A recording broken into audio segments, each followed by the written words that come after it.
என் அன்பு குழந்தையே, நீ எதிர்பார்த்த விஷயத்தில் வெற்றி செய்தியோடுதான் உன்னுடைய அப்பா உன்னை பார்க்க வந்திருக்கிறேன். நீ வெற்றி பெறப் போகின்றாய் என்பதற்கான நம்பிக்கை தரக்கூடிய நிகழ்வுகள் இன்னும் சற்று நேரத்தில் நிகழப் போகின்றது. என்னை தொட்ட இந்த நொடியிலிருந்தே உன்னுடைய வாழ்வில் ராஜயோக காலம் ஆரம்பமாகிவிட்டது.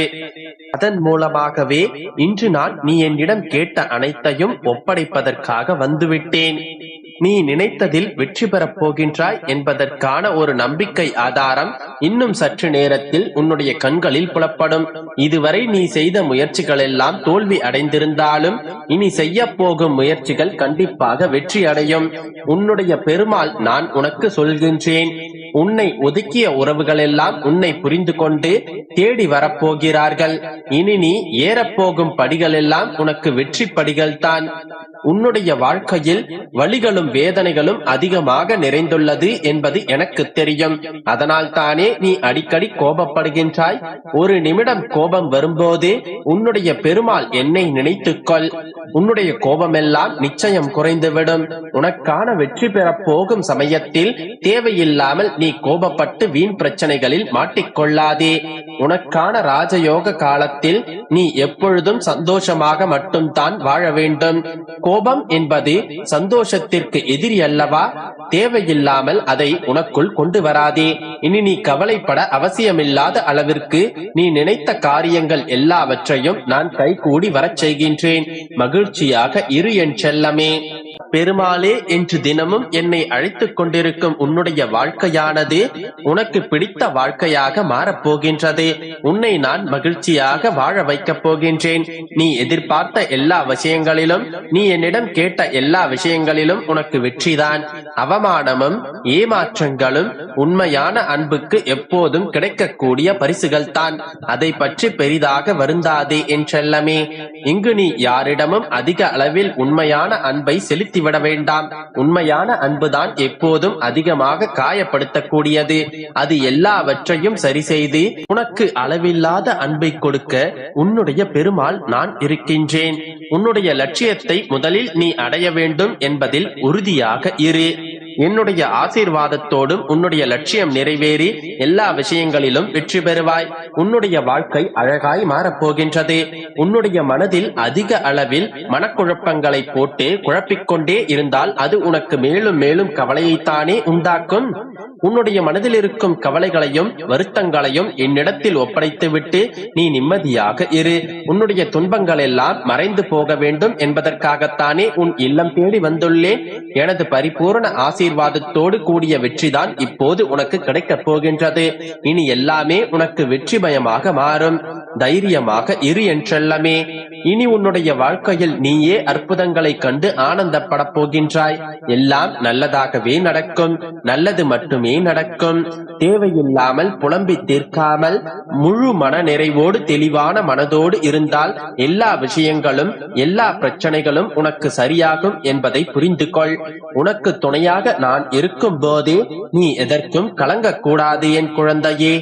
நீ எதற்காக காத்து கொண்டிருந்தாயோ, எதை வேண்டி என்னிடம் வந்து வந்து கேட்டுக்கொண்டிருந்தாயோ அதுவே உன்னிடம் வந்து சேரப்போகின்றது. உன்னை விட்டு பிரிந்து சென்ற உறவுகள் எல்லாம் உன்னை புரிந்து கொண்டு மீண்டும் உன்னிடம் வந்து சேர்வார்கள். உன்னுடைய கஷ்டமான நேரத்தில், உனக்கு தேவைப்படும் சமயத்தில் நான் உனக்கு உதவ வரவில்லை என்று கவலைப்படாதே. நீ நம்பியவர்களின் உண்மையான முகத்தை நீ பார்க்க வேண்டும் என்றுதான் அந்த சமயத்தில் நான் சற்று ஒதுங்கியிருந்தேன். இப்பொழுது நீ புரிந்து கொண்டாய்தானே? உன்னை சுற்றி இருப்பவர்களில் யார் நல்லவர்கள், யார் உண்மையானவர்கள், யார் அவசரத்திற்கு உதவி செய்வார்கள் என்ற உண்மையை தெரிந்து கொண்டாய்தானே? இனி உன்னுடைய வாழ்க்கையில் எதற்கும் நீ கண்ணீர் சிந்த மாட்டாய். கவலைப்படாதே என் செல்லமே. உன்னுடைய நிம்மதியில்லாத வாழ்க்கையை இன்பம் பொங்கும் வாழ்க்கையாக நான் மாற்றுகின்றேன். நீ செய்யும் வேலையையும் உன்னுடைய குடும்பத்தின் சந்தோஷத்தில் பல பேர் தொந்தரவாக இருக்கிறார்கள் என்று எனக்கு தெரியும். நீ செய்யும் வேலையின் பலனும் உனக்கு கிடைக்கும். உன்னுடைய குடும்பத்தில் சந்தோஷத்திற்கு இடையூறாக இருப்பவர்களையும் நான் சரி செய்து உன்னிடம் இருந்து விலக்கி வைப்பேன். ஏன் இப்படி கஷ்டத்தை நினைத்து கவலைப்பட்டு கொண்டே இருக்கின்றாய்? எதையும் தாங்கும் மனதை நான் உனக்கு கொடுத்துள்ளேன் என் செல்லமே. யார் உதவியும் இல்லாமலேயே உன்னால் முன்னேறி வர முடியும். என்னுடைய கோவில் சன்னதியில் உன்னுடைய பாதம் பட்டாலே போதும், அனைத்தும் நல்லதாகவே நடக்கும். நம்பிக்கையோடு இரு. என் அன்பு குழந்தையே, நீண்ட காலமாக தடைப்பட்டு கொண்டிருந்த காரியம் வெற்றிகரமாக முடியப் போகின்றது. நம்பிக்கையோடு கேள். ஆரம்ப காலத்தில் உனக்கு எதுவுமே தெரியாமல் இருந்தது. சிறு பிள்ளையை போன்று நடந்து கொண்டிருந்தாய். அதனால் தான் எப்பொழுதும் உன்னை காப்பாற்றுவதற்கு நான் உன்னுடனே வரவேண்டியிருந்தது. இனியும் உன்னை துன்பங்கள் துரத்துவதிலிருந்து பாதுகாப்பதற்காக நான் உன்னுடன் தான் இருப்பேன். உன்னுடைய ஒவ்வொரு செயல்களையும் என்னிடம் நீ ஒப்படைத்து விட்டால் உனக்கு வெற்றிகளை குவியச் செய்வேன். தாய்ப்பறவை தன்னுடைய குஞ்சுகளை தன்னுடைய இறகுகளுக்கு நடுவில் பொத்தி பாதுகாப்பதை போன்று நான் உன்னை பாதுகாப்பேன்.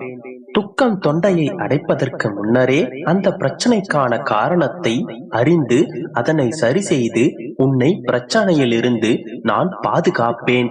இப்படியெல்லாம் உன்னை வழிநடத்தி இப்போது உனக்கான சுதந்திரத்தை கொடுத்திருக்கிறேன். நீயே உன்னுடைய சொந்த நடையை பழகு. உன்னுடைய நாவினால் என்னுடைய நாமத்தை உச்சரித்து மனமாற நன்றி கூறு. உன்னுடைய நல்ல செயல்களால் என்னை பெருமைப்படுத்து. உன்னால் முடிந்த அளவிற்கு தானமும் தர்மமும் செய்து கொண்டு வா. ஏனென்றால் இல்லாதவர்களுக்கு கொடுப்பது இறைவனுக்கு கொடுத்ததற்கு சமமாகும். நான் யாரின் மூலமாகவும் யாரிடமும் 1 ரூபாய் வாங்கினாலும், அந்த 1 ரூபாய் யாசகமாக வாங்கினாலும் அதனை விட 10 மடங்காக அவர்களுக்கு கொடுத்து விடுவேன். நான் ஒருபோதும் எதையும் இலவசமாக எடுத்துக் கொள்வதில்லை. நான் ஒருபோதும் எதையும் கண்மூடித்தனமாகவும் கேட்கவும் மாட்டேன். இவற்றையெல்லாம் நீ எதற்காக செய்ய வேண்டும் என்றால், நான் கூறினேன் அல்லவா, நீண்ட காலமாக தடைபட்டு கொண்டிருந்த அந்த விஷயம் வெற்றிகரமாக முடியும். அதற்காக நீ செய்ய வேண்டியவைத்தான் இவையெல்லாம்.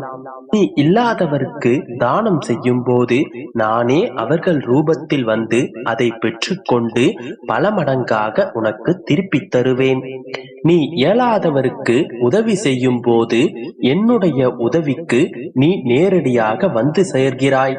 உதவி செய்யும் அளவிற்கு என்னிடம் பொன்னோ பொருளோ இல்லை அப்பா என்று நீ என்னிடம் கூறினால், உதவி என்பது பொருளால் மட்டும் தருவதல்ல. அது சில ஆறுதல் வார்த்தைகளாக கூட இருக்கலாம். அந்த ஆறுதல் வார்த்தைகள் கூட பலருக்கு மன நிம்மதியை கொடுக்கலாம். மன உதவி மட்டுமே இங்கு உதவியாக கருதப்படுவதில்லை. மன உதவிதான் இங்கு பலருக்கும் தேவைப்படுகின்றது. ஒருவர் உடலால் அல்லது மனதால் வருந்திக் கொண்டிருக்கும் போது அவருக்கு அடையாளம் தெரியாத ஒருவரால் உதவி செய்யப்பட்டால் அந்த அடையாளம் தெரியாதவரே